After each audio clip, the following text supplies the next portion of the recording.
indivisible, with liberty and justice for all. Thank you, and welcome to the July 15th St. Mary's City Commission regular meeting. As usual, if you'd like to speak, please come up to the podium and keep your comments clear, courteous, and concise. We'll start with appropriation ordinance 1273.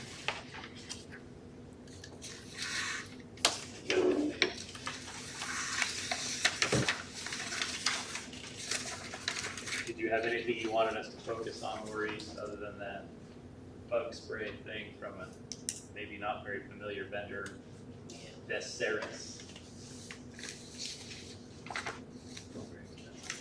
What is that, Matt? VESERI for bug spray, and then the Everon was for a museum alarm fee. They reimburse us for it.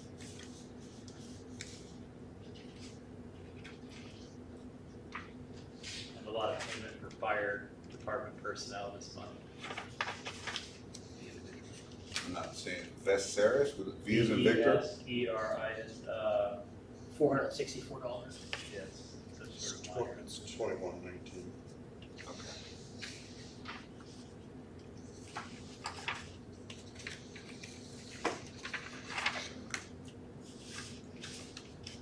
Okay, I'm sorry. Oh, there it is. I got you. All right, I'm there. Any other questions or comments?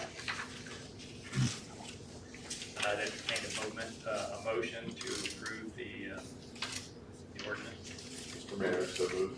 I have a motion, do I have a second? No second. I have a motion, a second, all those in favor vote aye. Aye. Any opposed? None are opposed, so that's approved. Second item is the minutes from last meeting, July 1st. Fine with me. Good.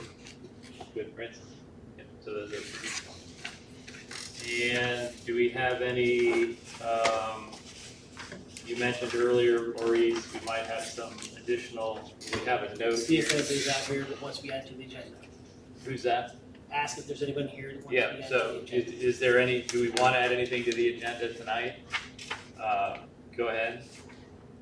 It was my understanding, and I might be wrong, that last meeting, we tabled the beautification of Bertrand Avenue until tonight. Yeah.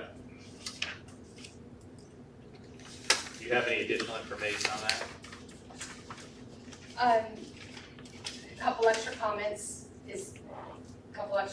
is all, but we're just looking Okay, for we the could put answer. that on. There's also a request from Teresa Brackenberry. That was It's it. associated with, Our Lady of Carmel Church. And they want to use part of Riverside Park for 3 days for a festival. We take it back, a family church picnic that involves a Okay, tent. so we can add item as agenda item F, Foxtrot. Request for the park.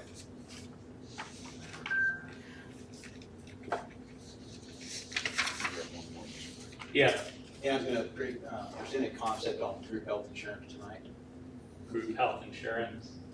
We have a group health insurance, yes, Yeah, that was $1,000 we pay each month. for a Gallagher. consultant. Do we have any interest in hearing? I was gonna present a concept to that, guys. That's fine.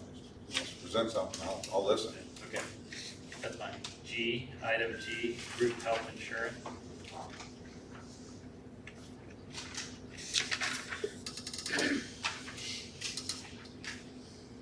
Chief, do you need to talk about a fire truck? Correct. Should have spoken up earlier. This is very entertaining, though. It's worth staying to the end. So we'll add that as agenda item H.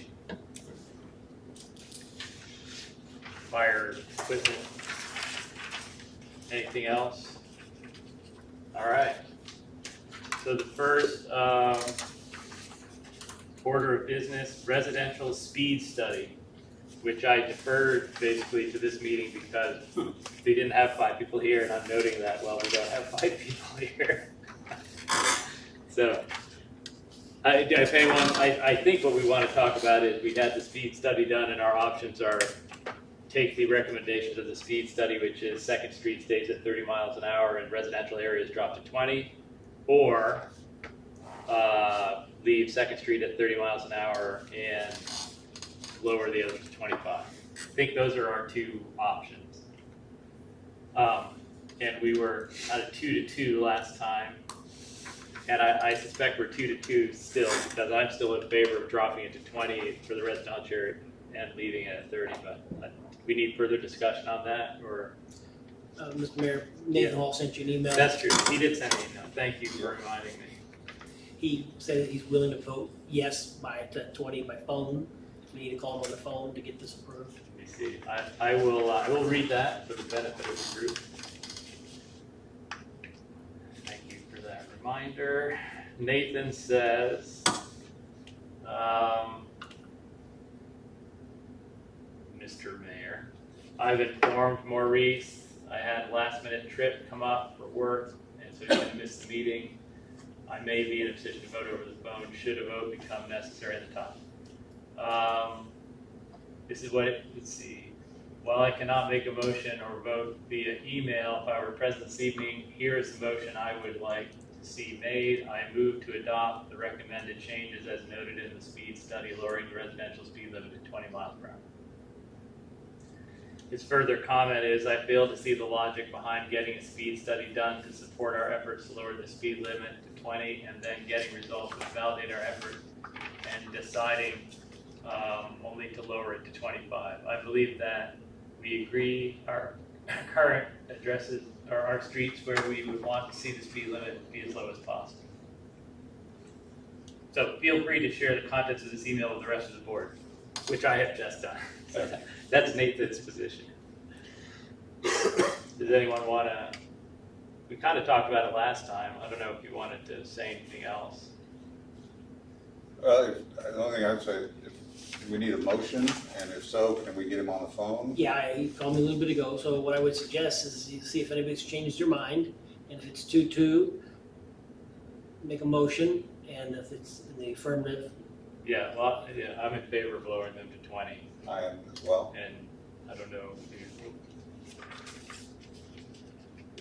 Francis, do you see you were still on 25 or? I think it's fair, yeah, I think a blanket 20 miles per hour to the whole city is not the prudent decision, so I think if we wanna designate certain streets for 20 miles an hour, we've already done that, we can continue to do that, but I think to just put a blanket 20 miles per hour across the whole city, I don't think is reasonable. That's not what we're doing though, is we're just putting 20 miles an hour in residential areas, not across the entire city. Right, I was gonna, that the caveat would be that specifically from the study is, the Second Street is 30 and 30 miles an hour to remain on 24.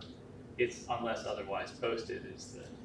Sure, I think that's an obvious from the speed study, that 24, we can't adjust those speeds, it's KDOT, and Second Street is obviously, but it's across the entire city, aside from Second Street, because we cannot control Highway 2463, so it is across the city.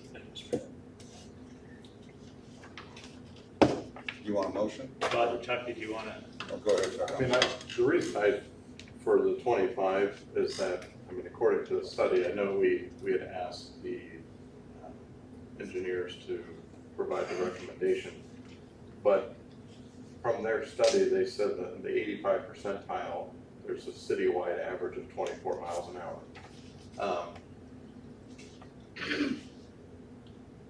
I understand we need to lower it at the same time, lowering it to a speed where people are already accustomed to going to that would be, because we would be trying to change their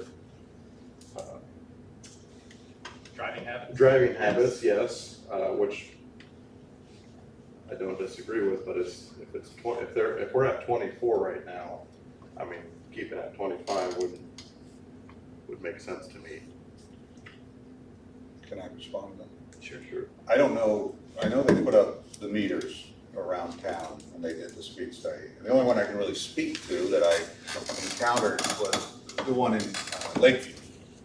And it was on Apache, which I live on Apache, but it was up near the top of the hill, right when you're coming off of either 2nd Street or 63. So when you're going eastbound on Apache, coming off of 63 or 2nd Street, you're not gonna get up that much speed before you hit that meter. And coming the other direction, you're gonna be going up a hill, up a pretty steep hill. So I think that particular meter was kind of disingenuous. If that had been further down to the east towards my house, I think those numbers would have gone up drastically for that particular meter. I can't speak to the other ones in town. And then my main thing is, I still think if we change it to 25, and none of the police officers are present here, but I find it hard to believe that if it's 25 miles an hour and a resident, somebody is driving and they're caught doing 29 and a 25, I highly doubt they're gonna get a speeding ticket. And so their habits of driving are going to change. However, if it's 20 miles an hour, and you're going 29, you're much more likely to get a speeding limit and to change your habit and slow down.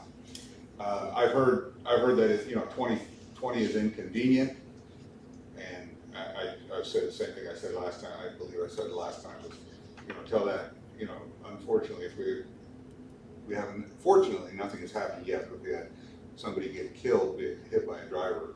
You're going 30 miles an hour in a residential area and you hit somebody, that person they don't stand a real good chance. And, so I think it's an inconvenience that everyone can live with.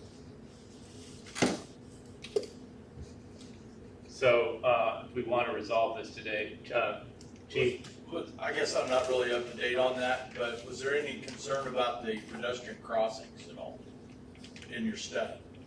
I mean, you're talking all about speed, but was there anything? I think this study was simply to see what the right speed limits would be. I don't think they were just measuring speed to see what the current state was.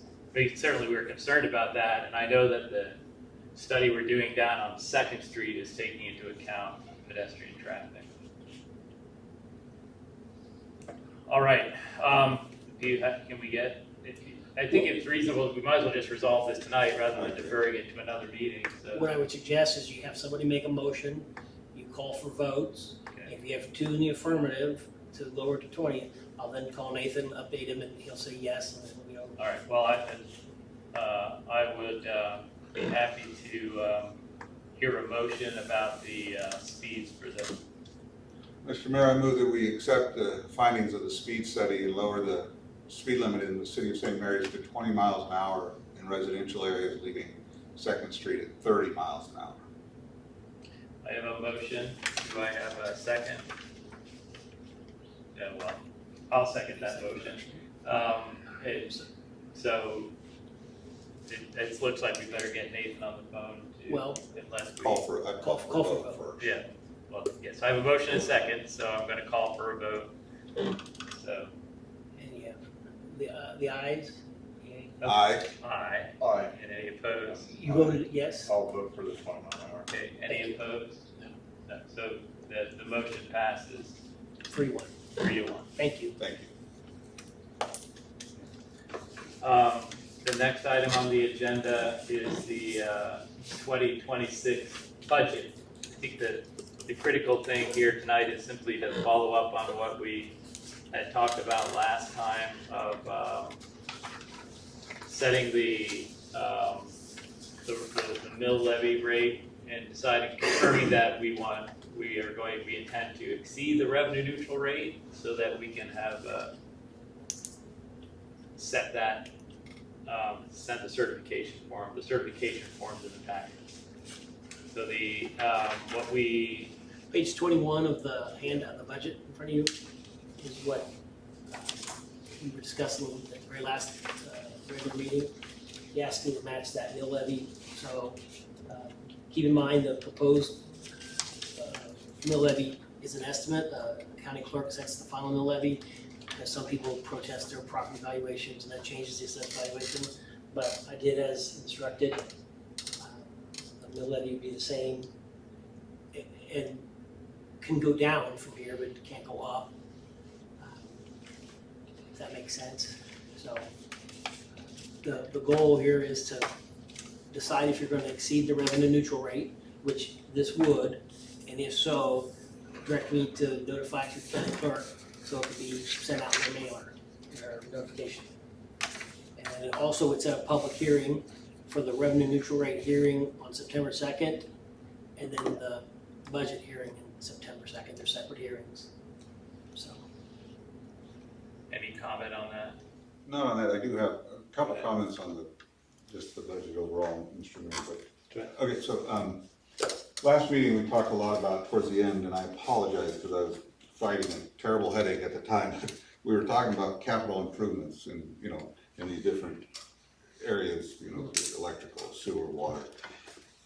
And I 100% agree that we need to start putting money aside into these capital improvement funds. And I think, Mr. Mayor, you're the one that brought up the issue of the parks, about doing the same for the parks. Now, where the money comes from for that, still would be a matter of discussion.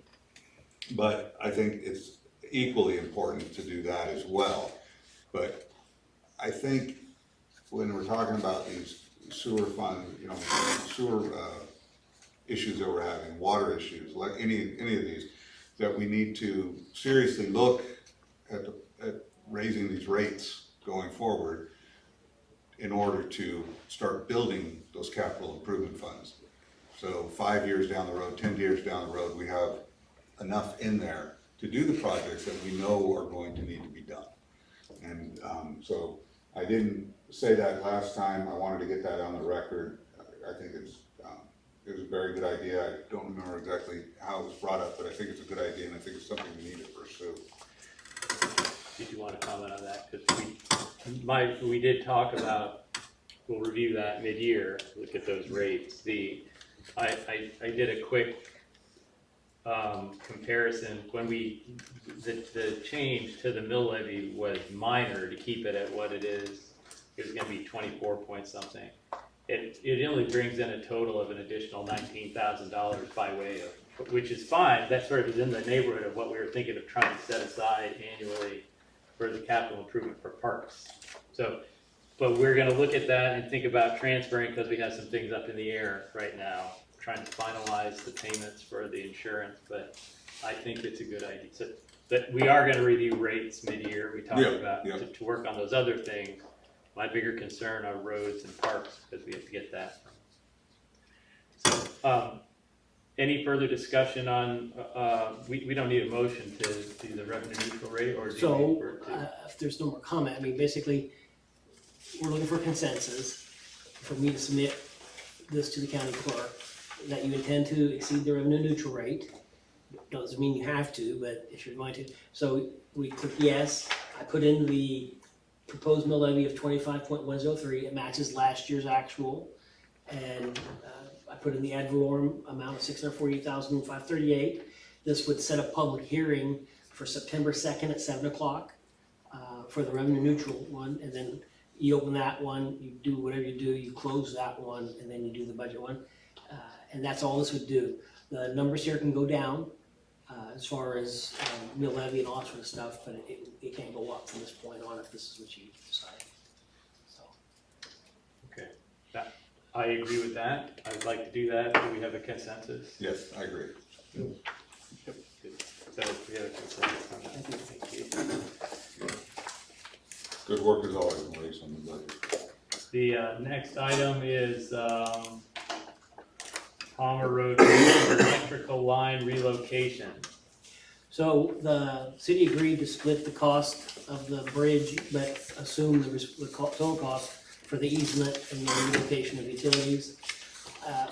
Don't mention the amount of the quote. We just got that ballpark number from the contractor. That is always the lowest quote when we get multiple quotes. It's a large number. if you want us to get a second quote or a third quote, we will do that. Well, I mean, and so I spoke with Maurice, but I'm not comfortable just assuming that this is the lowest bid on this. So I think we owe it, I don't know if there's a legitimate argument for saying it were better not to. I understand there's risk. If this really is gonna be the best deal we can get and we put it out to bid and it goes up, but it seems like good business practice, but I'm happy to hear other arguments. No, that's fine. I spoke with Don and we listed a few places that we'll check. Okay. I'd just be much more comfortable. I'm not for it to begin with, I wasn't for the bridge to begin with, and I'm We're- not for adding We've another. already crossed that bridge, bridge. Gerard. so Yeah, we're- so I'm just, yeah, I mean, I know, Okay. Okay. I agree with your, in theory, what you're saying, yes, I agree 100%. Thank you. Next item, is the work session. Now, I put that on there just as a Yeah. discussion point. Yeah, and the discussion point is that, if they're having this meeting, there's the flyer, I just wanna read it, what it says. Yeah. Park planning meeting, Tuesday, we talked about that, the timing of that, it was initially for tonight, I think. And the concern is that if 3 or more, I mean, if more than 2 of the commissioners are there, then we need to ensure that it's clear there no decisions will be made. We could formally call the work session. I personally don't think there's a need to do that. We just need to understand that there can be no decisions made. Did you want to say anything else about that? I just thought that'd be the safe route, but if You mean three of calling it- you, if 3 commissioners are gonna go to this meeting and discuss city business, normally you give notice of that, and this may be sufficient, and we can post it on the door, and there doesn't have to be a work session set up. I just put that down to be, that's the ultra safe move, if you don't wanna get, but, So, the alternative is, even if 3 of us attend, if we all just sit and be quiet, we're fine. But if people start directing, well, the whole purpose of that meeting is city business.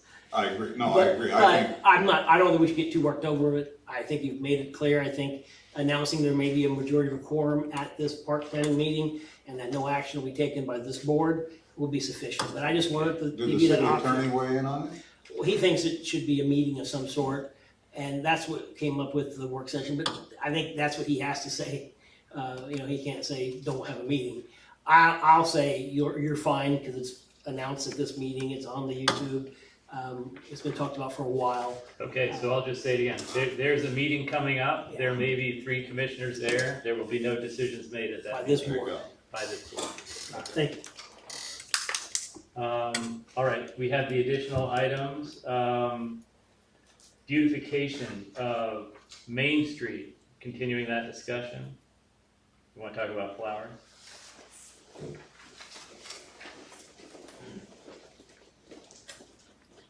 So all I had to add was, there was some concern about the height and the length, and one thing I failed to mention is everything that Greg had planned for that is kind of a mounding plant. It's not like an ivy or a hanging, low hanging plant. So that will make a big difference if you're talking, if clearance, sightline clearance is an issue. Carolyn, while you're here, I have a question for you on that. Yes. Okay, so you'd also talked about putting those pots on this ground, Yes. they're gonna get hit. They're gonna get, people are gonna run up onto the curb like they always do. Yeah. And even if they're next to the pole, they're gonna get hit, and they're gonna get, it's just, I think it's just a reality, they're gonna. But I'm in favor of the hanging pots, but I think anything on the ground would just be maybe in the way of people walking, but primarily I think they'd get hit. But I am in favor of the hanging pots and however we can help. Yeah, and the noticeability of it is that, a bit of a concern too, if there's always cars on Main Street. And so, even like, I know there's some at the bookstore and a couple other places, and if it seems to do better if it's held back towards the building, but that can also be a further discussion for a later time as well. Okay, so there's no real action to be taken here. Just an update. Okay. Well, I thought that we were gonna get an answer based on some homework on the quality of the hooks, of the brackets. Anybody from the city go look at them? I know you sent us some pictures. Do you have something, Francis? I have no comments. So, yeah, thanks, certainly a lot of effort has been put into downtown and the entire city over the last several years. And there's been some discussion over the years with regards to the light poles. And most every time the end conclusion is to just keep them simple and clean and try to use other methods to kind of enhance the city. On something like this, going on the light poles, just looking at the effort being put into the whole downtown project. And then also just see an email that went out recently, or maybe today, maybe yesterday, about some of the future plans, and I think even in the email it said 5th Street and 7th Street, which is different than the presentation here. And looking at different projects over the years that the city's undertaken, it takes time, and I think things need to be planned out a little bit more. So, with regards to the different options that cities have, with regards to street signs and light poles and all the little accessories, there's a lot of different vendors out there. And it's something, if we're gonna take a serious look at this, I think it does need to go through city staff as far as looking at the options out there. If there is an intention on requesting the entire city to have these flower pot holders, then I think that needs to be under the consideration as well, because if we're just buying a few now with the intention of doing more later, I think we have to do the research to make sure we're looking at the various options, what fits those light poles best, and also the costs involved to do more than the 3573. I just think there needs to be a little bit more research done. There's a lot of options out there. I think every time we've done certain projects, we've spent sometimes months, if not years, on more extensive projects doing the research. Obviously, this one doesn't require years, but it does take a little bit to kind of look at the various options, and also, once again, take a look at the larger financial picture of, if we did do more than 2 intersections, what would that cost be? Right now, we've had some unknown costs and some known costs hit the city pretty hard over the last couple of years. Whether it's street projects or projects, so the financials are a little bit tight right now, and so I think for me, I'd like to pause and maybe take a deeper look at the various options, and then take a holistic look at the numbers as far as the finances. So I think we've got time for the rest of the year, and certainly if this is something the commission sees value in, wants to spend the money on, then we can probably prepare that for next year. Okay, well, there certainly Greg has not a perfectly defined plan, but he does have a plan for moving forward, and that does include, in his mind, a basket on every single light pole in St. Mary's. That doesn't mean that it's expected. And so his request was 8 baskets, 8 of the tallest poles, and the 7th Street was a typo. It was supposed to be 5th and 6th Street. And there were several options printed out there, and if it's just the 8 baskets, that's totally fine, but there is no expectation on that, and he would definitely expect to be performing to go any further. And I was under the impression that the hooks were gonna be checked out to see if they fit the poles, but that wasn't the case. I mean, I would be happy, the garden club would be happy to get a set of brackets and take a look at them. And I know that things take time, but can we, I know every penny should be considered, but for the impact I feel like it's a pretty affordable, I mean, I guess maybe that's not for me to say, but it seems like an affordable project for what the impact is. And again, he does have a plan, but we're not expecting, I mean, it's one step at a time, and it's as far as you all would consider.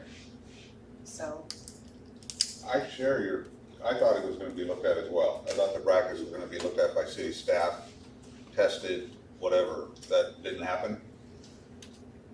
I don't know if it happened or not. Bobby didn't.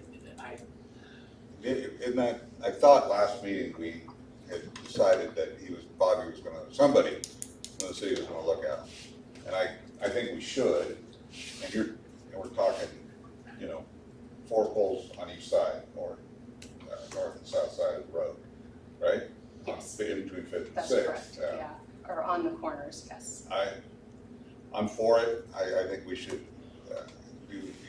look at doing something.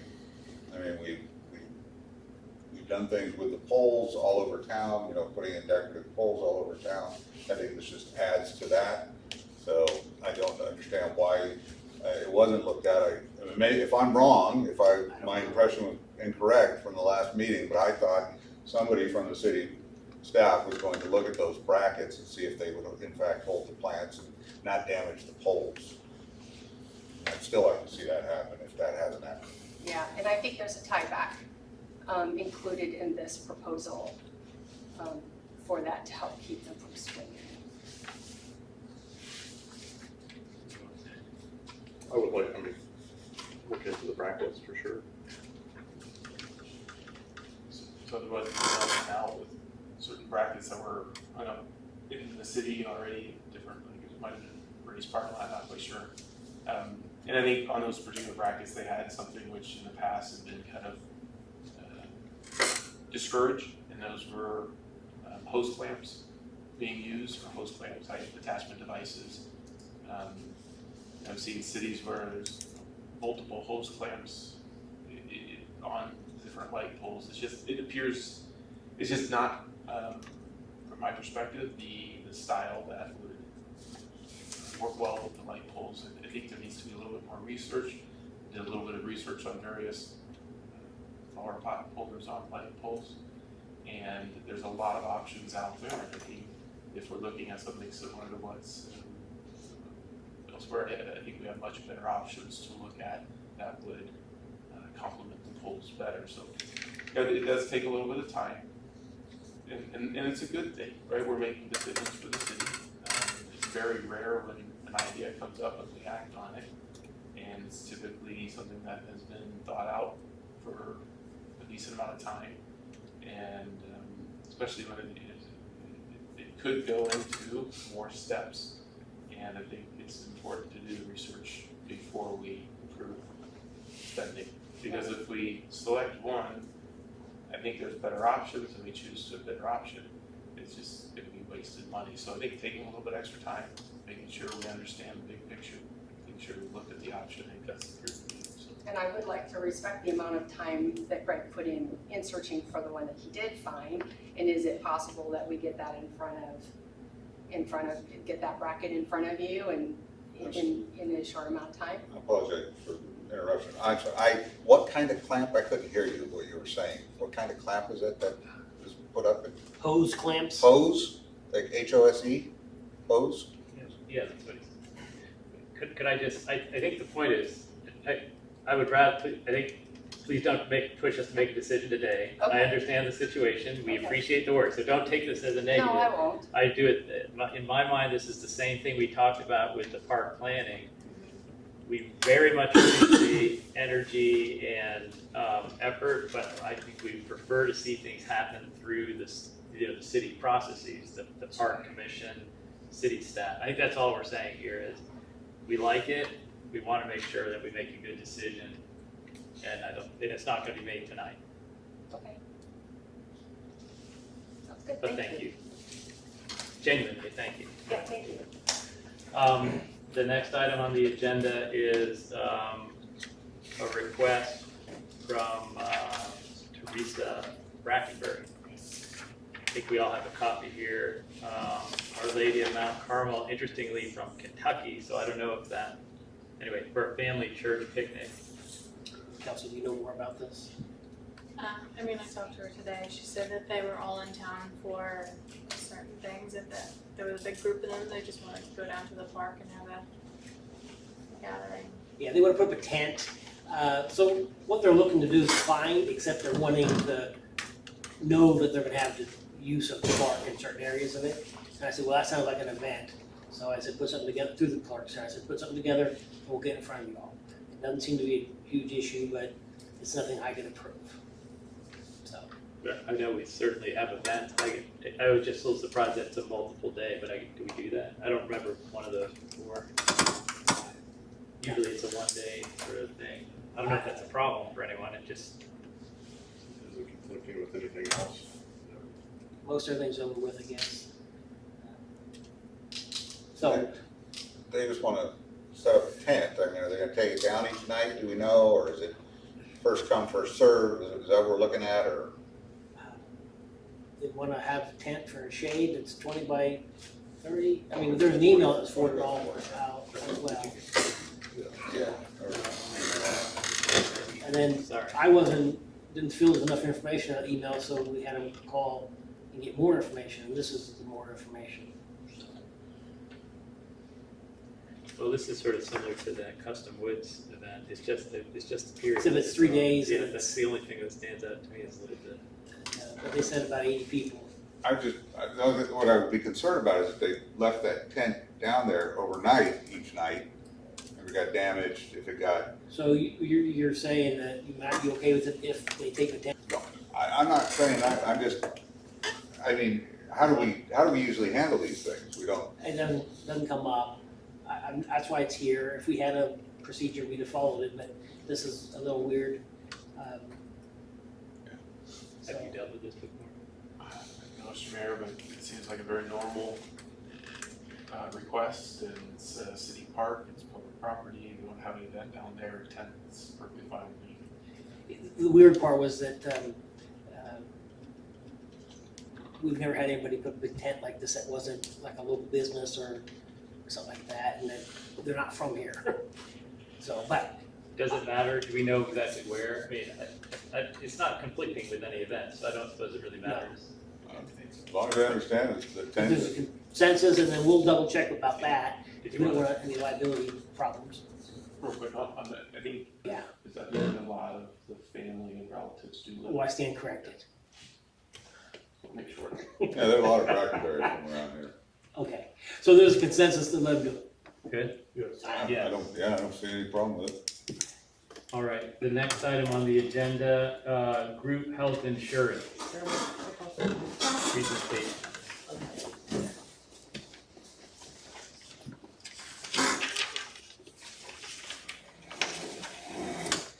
Thank you.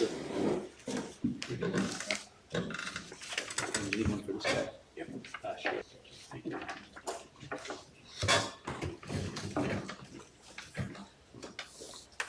Okay, guys, my name is Darren Booth, and I'm with Teal Insurance, and actually we partner with Freedom Claims Management out of Great Bend in regards to group health insurance and other group benefits.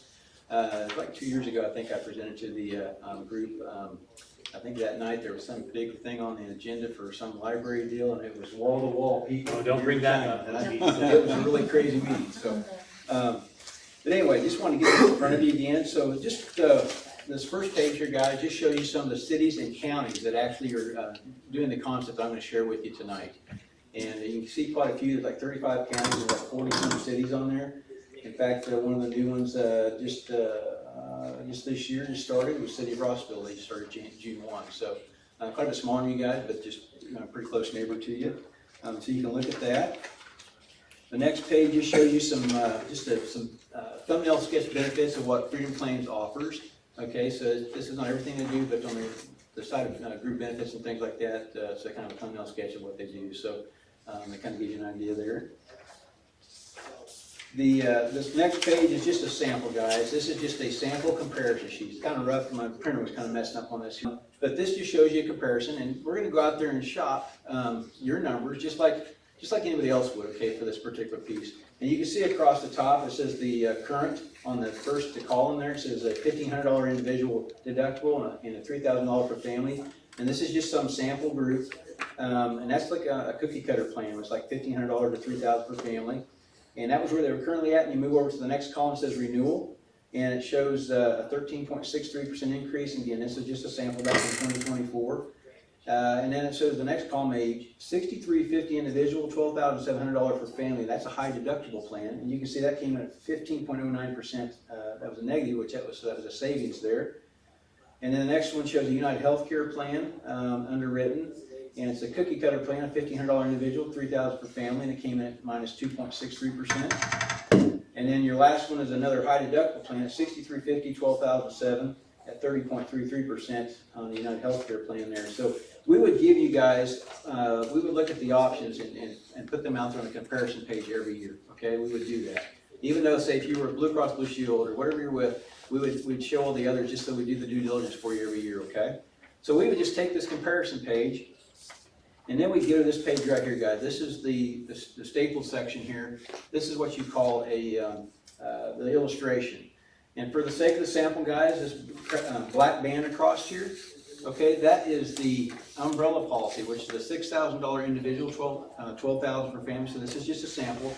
That's not what the individuals would be paying, okay? This is just a high deductible plan that you guys, as the city, would purchase. Down below here in the red says that where we start.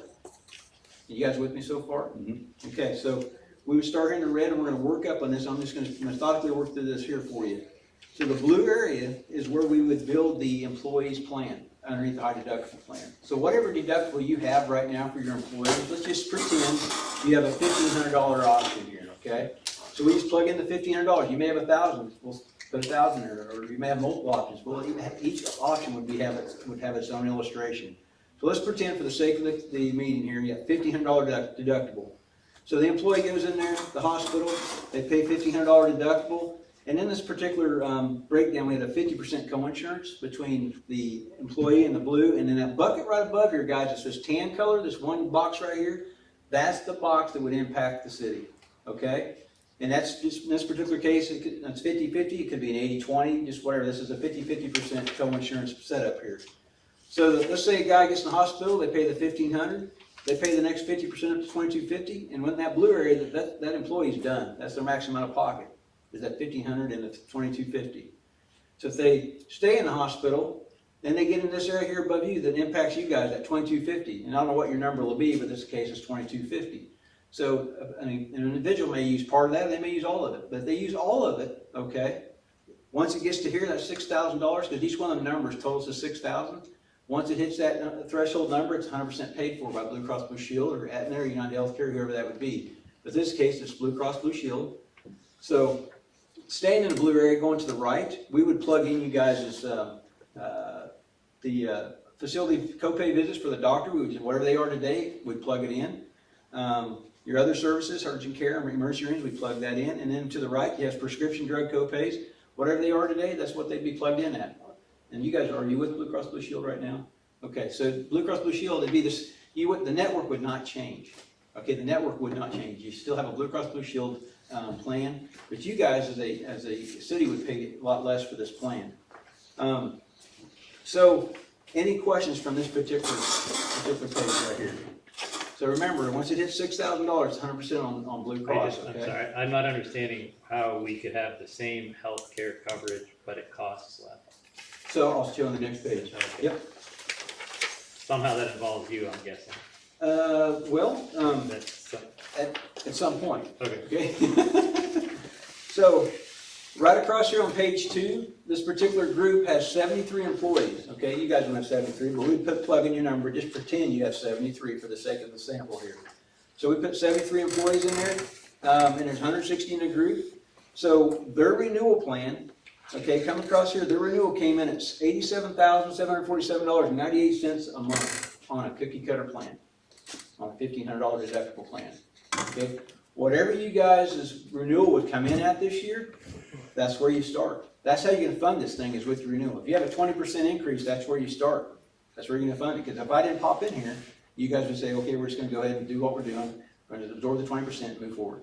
What Okay. if during the first 6 months of this year, hypothetically, this small group hypothetically had $240,000 worth of claims? Okay, so you guys would only be on the hook for whatever's in this box right here. So if we'll show you, we're gonna show you your break-even point. And I'll get back to this, I'll show you, we'll be able to, if we quote it, we'll show you your break-even point where it would be, you guys would know, if you had this many claims, your break even where you start, instead of paying out of the reserves, which I haven't even talked about yet, it would come out of general fund, okay? So, there's the, so right here, this is what they're paying per month, it's $87,000, okay, that's for a cookie cutter plan. If you go directly below that $87,000, you see that $67,239.06, you see that? That's if you went and bought a high deductible plan, okay, that's what it would cost, okay, in this particular sample. It's about $20,000 cheaper per month, okay? So let's think about this. When you pay Blue Cross Blue Shield every month, you send a premium, let's say it's $40,000, just to say a number. So $40,000 goes out to them. In a particular month, you have $10,000 in claims. Pretty rough month. So you sent the 40, they pay the $10,000 out of the 40 you sent them. What happens to the other 30 you sent them?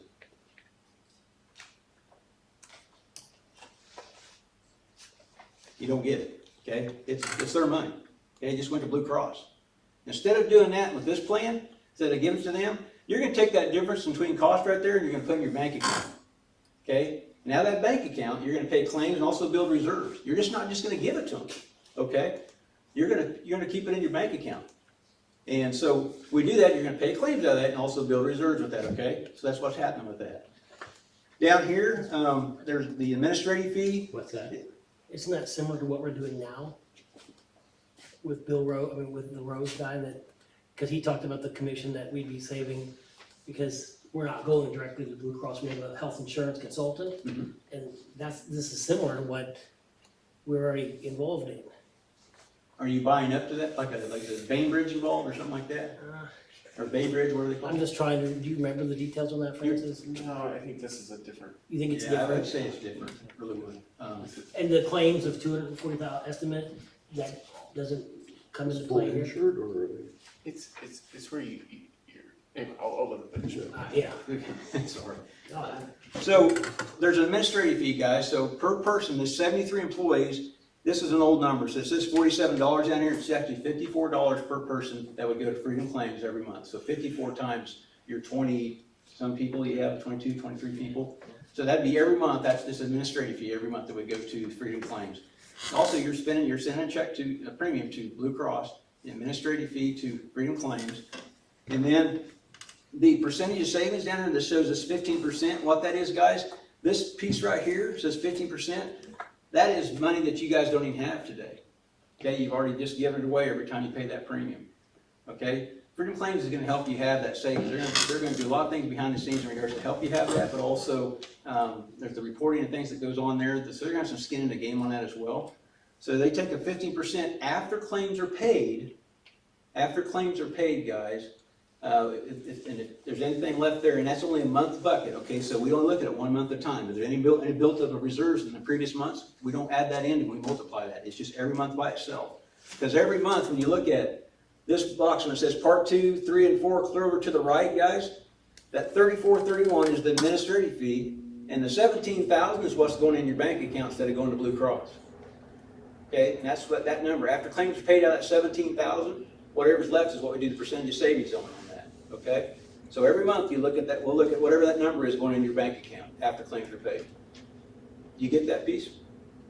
And this is a fully insured plan. This ain't partially self-funded or anything like that. This is a fully insured plan, okay? Any questions on that? I know you probably do, but just for the, you want me to go on a little bit more on it? Well, so that's, in this sample you're doing is the same from the front page back, correct? Yes, this sample on this, yeah, this is all the way through on these 6 pages. It's all dealing with the same sample there, okay? So on a given month, because we're paying, because there's a high, what do we call it? High deductible High plan? deductible. Yep. The premiums are lower, and so the delta generated by that. Yep. The risk is that you might have a month with a lot of people who are up at their max deductible, which would be a cost to us per person potentially of $2,250. And I would show you where that would come into play if you guys got to that point, out of your 20-something So people. that, I'm just saying, 2,250 That's the is same, about- is that's the just a same. single person, yeah, so that's 5 people more or less. If you had 5 people in a month with having to get up to that level, then that would eat up that savings. So what we're, right? Yeah, whatever that would be, I would show that, Bill, I'll show that to you, so this, Okay, I just want to yeah, understand. it's basically, you're on the right We're track. driving down monthly costs by having a high deductible, which is fine unless you have said in how much time. Well, And regardless of the claims, because we're not in great shape, but we have stop losses, 25,000, we've hit that several times already, and that sort of stuff, so. So, see, this would be working in your favor. Okay, so I'll maybe just keep going then. You're paying for stop loss insurance, okay? With this, you don't pay for stop loss insurance. You don't What have a is specific stop loss deductible. insurance? I don't know, I sent this to Rose just a second ago, asked him what he Okay. thought, so. So anyway, so down here, guys, on page 3, this shows you, just bypass the histogram, let's go to the numbers here. This 204,935, which is the MERP claims estimate, okay? Okay, what that is that that's that 17,000 some dollars that's going into your bank account every month from that page 1, or that's page 2, and that's times 12, and that's, if nobody gets sick, that's how much money, $204,935 went into your bank account if nobody got sick, okay? Again, now that's money that's just going to Blue Cross. So that 30,740, that's if nobody got sick, that's what Freedom Claims would make in percentage of savings. That's the 15% of that. That'd be the most she could make on that. Not even, as I say she, it's Julie Armour who owns Freedom Claims. So she's not even getting close to that. It's probably half of that or less, but that's the maximum it would be if nobody got sick. So you would net out $174,195 in your reserve account. And remember, you don't have a reserve account right now. There's nothing, okay? And then the 2250, that's the number that's in your box in this particular sample here. That's the number that's right here in that top box there. That 2250, that below that's a 77.42. That's the break-even point. So 77.42 people on this plan right here, on this sample, can run through this whole gamut and use that reserve 2250, 77.42 times to break even. Per year. Per year. Yeah, per year. That's right. Correct. So probably not likely going to happen. Okay. Can it happen? Sure, it can happen. It's probably not likely to happen. But again, that's based on a sample set of 73 people. Of 160 in your group, 73 people, 160 in the group. That's right. What is that? Oh, that's the family. Yeah, I'll do it there. So let's go to the next page. This is page 4, and it says, this answers the question, how many members will have claims over $6,000? Okay, so there's groups, a total members of 160. Okay, there were 73 employees, 160 in the group. These dollar amounts show the claim amount numbers, or claim cost, and it shows the percentage of 160, and it shows in the yellow there how many people that would be. So this is an actuarial table that's put together here, and every group, guy, I don't care how small or how big it is, there's somebody in your group that doesn't go to the doctor. Okay, and on average across the nation, out of 160, about 47 people don't go to the doctor, on average. Right now, you're paying for people that don't go to the doctor. That stops with this thing. It only happens, you only pay for what happens. It just makes stinking sense, doesn't it? Why pay for people that don't go? Okay? So then, over $6,000 down here, right below that table, that means if they went through this whole gamut, they reached over that $6,000, they say that it's only going to be 7.14% of the people of 160, which is 11.42 bodies or 12 individuals that are going to go through this. And it's the break-even point, 77.42, and they're saying only 12 people are going to do it. I don't care if you have 40 or 50 or 60, you're still not 77.42. And we're going to show you where you land with your number. Can I just, on these percentages, are they based strictly upon this particular sample set? Or, because what would be more instructive would be what the actual For your number. large Yep. sample percentages are across all people who are doing this. Yeah, this is national data. This is So the 7.14, those percentages of 29.8% are never gonna go, No, 7.14 will be over, that's a national. it'd be the percentage, yeah, the same percentage over the different size of groups, yeah, you're right, good question. So anyway, that's what, we'd be able to show your information and show what your, what the system says, will what your, how many people are they expect are gonna be going through that full gamut on that page 1, okay? Before I forget, this is interesting, but I think it's gonna be, it'd become actionably interesting to us if we could see how our actual data compare with these I agree. It makes more sense to you guys. data. These numbers are just samples. You- Right. It's better to see your stuff. That's why, all I want to do tonight is be able to say, can I quote your stuff this year and bring it to you at a later meeting? I know you guys already got a team you're working with, that I just have to work and get the details and get that to provide the information to you in this format Okay. and share with you. So that last page, let's just skip the verbiage page and go to the last page, page 6. Basically, guys, this top table here, you want to focus on that last column over. That's what it's going to be important to you guys, okay? That's the maximum liability pertaining to claim excluding fees. So you're just looking at claim data, okay? And we're going to tell you your worst case scenario there. What that means, the count, the column, third column over from the right, it says the count. So there's 31 singles, 14 employee spouse, 11 employee children, and 17 family, okay? So those 31 singles, that means those 31 singles went through this whole gamut right here and used that box that's important to you guys 31 times. So they was in the hospital and they maxed it out there. So 31 times 2250 on this particular sample gives you 69,750. So that's the worst case it could be for on the single people, on the claims. The 14, 11, and 17, they're all family orientated, okay? So you take it times that same number, but times 2. Gives you those other numbers, the 63, the 49, and the 76, which totals up a maximum liability of $258,750. We'll be able to determine what your maximum liability is pertaining to claims. We'll be able to show your data just like I'm showing you right here, okay? What the kicker is that percentage underneath there. That percentage tells you if it's a good fit or not. And I can't tell you if it's a good fit until we do your numbers, basically, okay? So this 67.32%, they're 67.32% funded out of the gate. They're not 100% funded. If it's 100%, it'd be, that's the best thing. 67.32% funded from the savings of. So what it is, this previous number here, the 204,935 right here, that's at the bottom, it's almost the next to the bottom of that second from the right column. That's the 17,000 that went into reserves times 12, Okay. nobody I just gets wanted to sick, make sure that- okay? And then you take that number, if nobody gets sick, that 30,000 is the 15%. If percentage of savings, which you won't even get close to that, but that's at the worst case scenario. Take that 204,000 minus the 30,000, gives you a number. Divide that into the 258,750, gives you that percentage right there. So our goal is to get you to 125% funded. So if you're 125% funded, all heck could go to pot on this thing is paid on your health insurance, okay? Is this enough rollover year to year? Yes, it's your money. And so guys, you guys as a city might just say, okay, our goal as a city is we want to be 180% funded or 200% funded. You guys determine that, okay?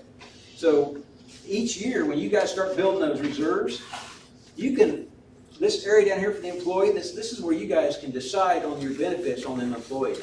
You guys get this. Right now, when it comes out to you, it's the Blue Cross says, here's the plan, okay?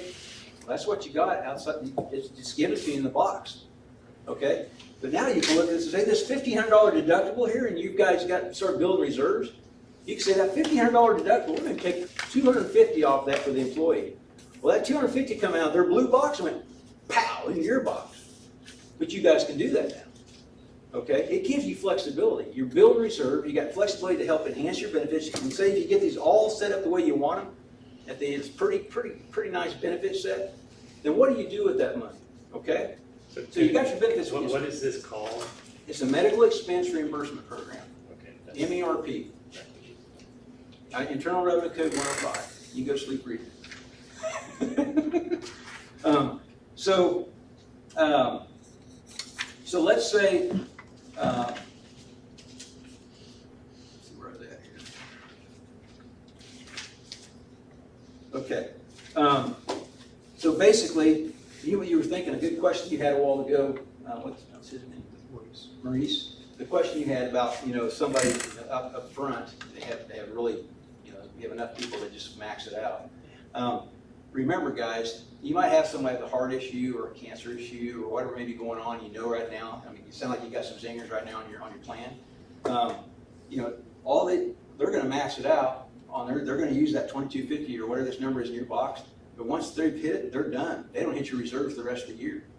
Now, that's gonna still affect your rates from Blue Cross next year, but it didn't affect your reserve. After they hit that, Blue Cross takes over 100%. So they only hit your reserves at one time. Once they max out, they quit hitting your reserves. So, guys, I worked for a company in Wichita in manufacturing for over 30 years. In November 2019, 4 or 5 of us got let out, got taken off. I thought I was retired at this particular place. I saw a lot of insurance come across my desk. And I didn't know really what I wanted to do. And the guy that owns Teal Insurance, he said, he's my personal financial advisor. He goes, Darren, why don't you do insurance with me? And guys, just like us talking now, who wanted to hear about insurance? And I didn't want to. So about a year later, he came back to me and said, hey, you want to do that? I said, you know what? I do. I don't want to manage people anymore. I just want to go out because I know I can work. Let's see if we can do something. He goes, let's go build our group health side of things. We kept running into Julie Yarmer from Freedom Claims, guys.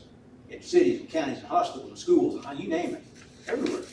And people don't budge from her. She's got 96 or 97% retention when somebody does this. Unbelievable. So we went and met her. And she goes, well, I'll partner with you. And guys, when I took over and started doing this 4 years ago, there was like 15 counties. There's 35 now. Where is Freedom Claims? Great Bend. Oh, you said- Great Bend, Russell, and Plainville, Kansas. Their main office is in Great Bend, and that's where most people are in Great Bend, and she's a credit, she's in Russell, Kansas. But guys, I really, just take a good look at it. You don't have to change, I just want you to see it with your numbers, let me quote it. You guys can decide from there. So just simple as that. Can I ask a question about, this is listing, we're talking about how much it costs if claims occur, but how much is it costing the person monthly? How do we make that comparison? The So premium month? your rates, the Blue Cross Blue Shield, I don't change your budget when you come here, so whatever your renewal comes in at, say it's 20%. Okay, so that That's plan your is that rates. plan for Blue Cross Blue Shield, That's your rates. and presumably you could do this with other insurance companies as well. Yeah. But you don't do that part, you don't shop that part. We do all of it. We shop it every year, guys. We look at everything. We'll look, I don't care if you really love Blue Cross till you're blue in the face, I'm fine. But we still look at everything so you guys are aware of it. We'll look at United Healthcare, we'll look at Aetna, we'll look at maybe some other things. But most people stay with Blue Cross because it's a comfort word. It's just what most people do. But sometimes, guys, you can't continue to go down that path. You just can't. It's a tough decision. I like it, I mean, I would be open to taking a look at it. Well, thank you. Gerard, any comment? No, I think if we do anything, I'd maybe see him get with Maurice, take a look at it first and. Yeah, I just sent this stuff to Bill Rose, Yeah. to Brian Rose, I keep saying Bill. And I'll get you some feedback, and if you want to set up a meeting, that's fine. I wouldn't believe be I met opposed to with a Freedom meeting. Claims You met a number of, well, no, not with You you. met with Julie? No, I met with 3 gentlemen one year, it's been a number of years ago, Freedom Claims or whatever. So I was a little familiar with it, but it kind of echoes what we were doing to some degree, but some of it's different. Well, I think the chart, I don't know what kinds of proprietary information we're talking about, but, Well, Brian's our consultant, we can get some I- information from him, a whatever's comparison available. of these, Get the claims data. Since you Data sent that to would be him, great. I'm gonna tell everything you sent that to him, so I'm not junked out the deal, okay? So I will let them know that that was done, so they call them, because I represent them as a partner. So, this is Ryan Rose. Yeah, with Keller, this is a public meeting and they're talking about it publicly, it's a public document, Okay. as far as the city's concerned. So guys, so for instance, just for your knowledge, so you just maybe learn something on this deal here too, is that, let's say this was partially self-funded, let's say that's a self-funded plan, okay? So a family's going down the road, and now on a partially self-funded plan, you have to take a stop-loss insurance, you guys have to buy stop-loss insurance, okay? And it could be $25,000, $50,000, whatever that major cost is. So let's just say it's $50,000, okay? And you have a max on it, but let's say a family of 3 are going down the road. And that family of 3, okay, they're in an accident and they're in a hospital, they haven't passed, so they're racking up, and we don't want anything bad to happen. I'm just telling you an example here. So that 50,000 times 3 would be the entity you guys would be on the hook for, okay, if you was on a partially self-funded plan. So that'd be $150,000, okay, you'd be on the hook for. So that's your risk on that. So if you was on this plan, that same family of 3, it would be $2,250 times 2, so $4,500 on this plan here of risk. So this is a fully insured plan versus a partially self-funded plan. Your risk is here, this would be down here. So a lot of people that are on a self-funded plan, if this is a good fit for them, depending on the size of the company too, if it's a good fit, they save a lot of money. And they don't have to buy stop-loss insurance. So it's just a lot of things you can do with this that people don't realize. I didn't know if this thing even existed when I was working for Lubrication Engineers over here. So, well, thanks for listening, guys. I know it's kind of a long one, but it's a big expense on you guys' budget, so it's very warrants that kind of input. So, thank you. Thank you. Interesting. The last item on the agenda, fire truck. Dan. We've been looking at Purple Wave down in Rough, Oklahoma on I just wanted your blessing or permission to put in a top bid, or if it goes that high, I feel 25,000 is worth that vehicle. It's an 04 F-350 four-wheel drive to update our 1988 ambulance van and get rid of that. So it's got 60,000 on it. Maurice sent you the info on it.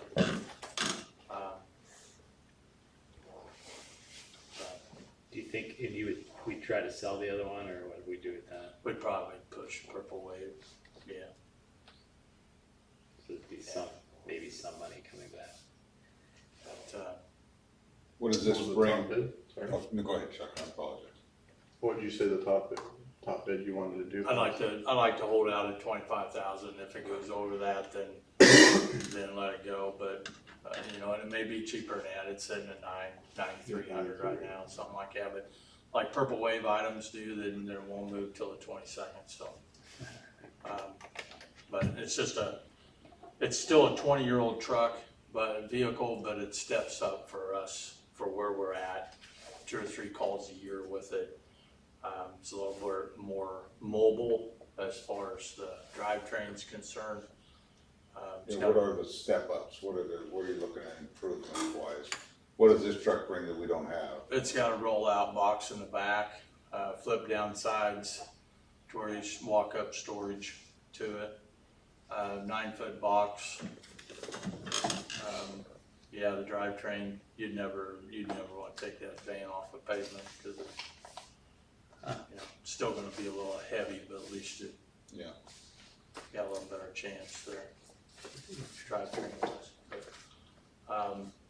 we're just looking at, take that out of the 4.5 mil fund there. So you can put a person in there. Yes. Yeah, it'll hold a coffin, basically. Let's not say it quite that way. Okay.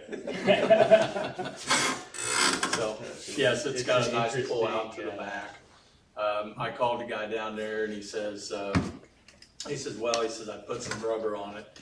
They've had it 7 years. It came from Alabama and they got it, and why they got rid of it is because they're moving to putting everything on a pumper.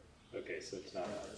There's no water on that unit. It's just a strictly small rescue, light rescue they call it.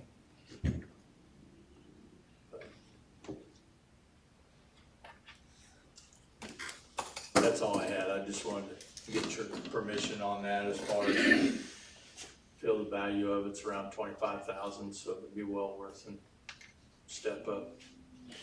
That seems reasonable to me. I don't know if you have any more. This is similar, chief, this is similar to the one we just purchased.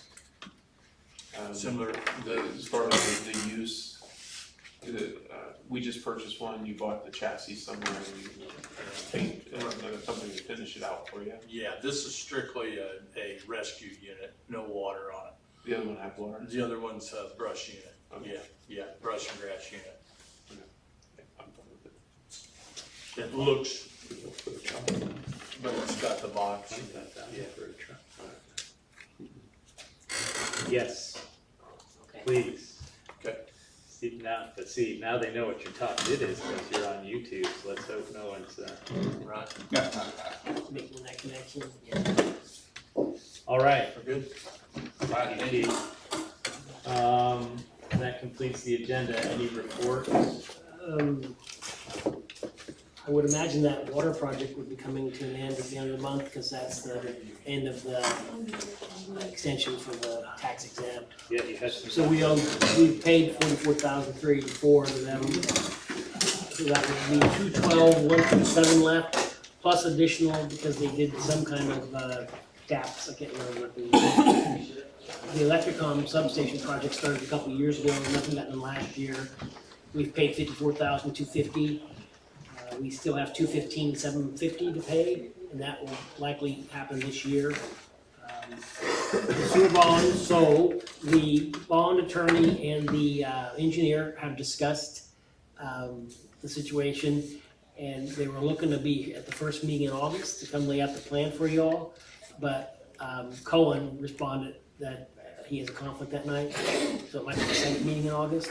But there is a whole, having to put a timetable together for the project and all that, and then the issuance of the bond. So they've been talking about it, we just need to get something to present with you, that'll be coming pretty soon. And then as part of the project, we paid for the preliminary and final design, but the state of Kansas apparently requires a full-time inspection of the installation of sewer. The Pat Cox believes that they can do it in a way using our staff, kind of like we do with the water line, and still meet state guidelines. So at that meeting, when we're discussing the bond, he or another representative will be presenting the observation inspection cost to you all. But that's something based upon last time's discussion that we could include in the bond. I'm not sure if you'd want to or not, but they'll give you that option. Just a consideration. Yeah, it just depends on what the amount would be. They're trying to make it as inexpensive as possible, of course. And the bridge project, so we're gonna get additional quotes for that moving of the lines. The only issue, or the big issue Don saw was getting a second and third quote, was that this is a tiny project for most of these contractors, and that they may not even bid it. But we're gonna try, and this is the one that we use is the only non-union contractor that we know of that would bid it. So the nuts and bolts are it's gonna be different, but we do need to check and maybe we'll find someone else. And then on that sewer plant evaluation, you guys okayed, some of you okayed the $35,000. We still have $13,300 remaining on that, so hopefully we can get that done and the evaluation part of it done to see where we stand. So that's the reports I have unless there's questions. I would entertain a motion to adjourn. I so moved. I have a motion, do I have a second? I'll second.